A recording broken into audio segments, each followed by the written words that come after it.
House Minority Leader Hakeem Jeffries recently made headlines.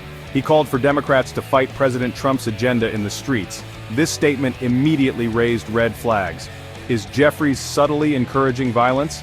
Many Americans believe so. The White House certainly took notice. This kind of rhetoric is dangerous. It undermines our democracy. Jeffries made these controversial remarks at a press conference in Brooklyn. He was criticizing President Trump's policies. Specifically, Jeffries targeted the president's handling of a recent tragedy. A deadly aircraft collision in Washington, D.C. shocked the nation. Jeffries also attacked the administration's freeze on federal funding. He claims these policies hurt working-class Americans. However, Jeffries' choice of words is deeply troubling.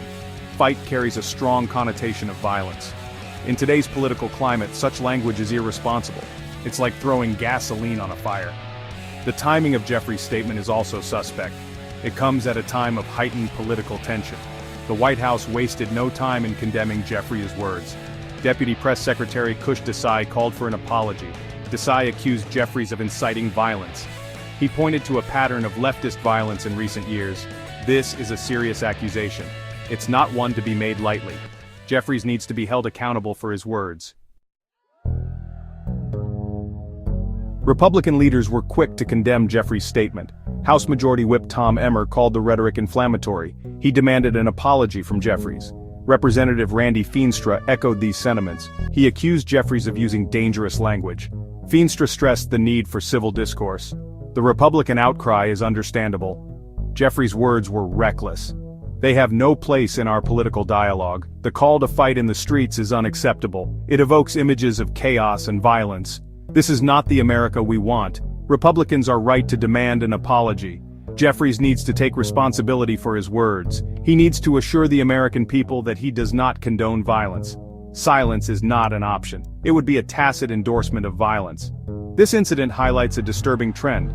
The left is increasingly resorting to violent rhetoric. This is dangerous and unacceptable. We need to return to a place of civil discourse. Our democracy depends on it.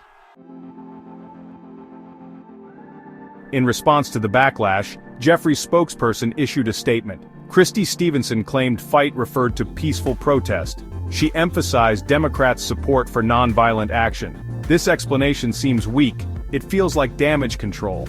Did Jeffries really mean peaceful protest? The context of his statement suggests otherwise. He was clearly fired up. His words dripped with anger and resentment. This was not a call for peaceful assembly. It was a call to action. Furthermore, Jeffries himself has not apologized. This speaks volumes. If his words were truly misinterpreted, he would have clarified immediately.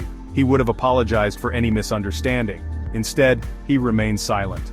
This suggests his spokesperson's statement was simply a way to deflect criticism. It's an attempt to protect Jeffries from the consequences of his own words. The American people deserve better. We deserve honesty and accountability from our elected officials. Hakeem Jeffries crossed a line. His call to fight in the streets was irresponsible. It was dangerous. It was a clear departure from civil discourse. No matter how his spokesperson tries to spin it, the message was clear. Jeffries was inciting his supporters to action. This is unacceptable behavior from a leader. Words have power. They can inspire, but they can also incite. In this case, Jeffries' words had the potential to incite violence. He needs to be held accountable. An apology is the first step. Jeffries needs to apologize to the American people. He needs to acknowledge the danger of his words. He needs to assure us that he does not condone violence. Anything less is unacceptable. However, an apology is not enough. Jeffries needs to be held accountable for his actions. He needs to understand that words have consequences. This incident should serve as a wake-up call.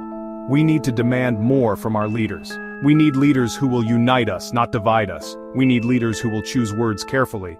The future of our democracy depends on it.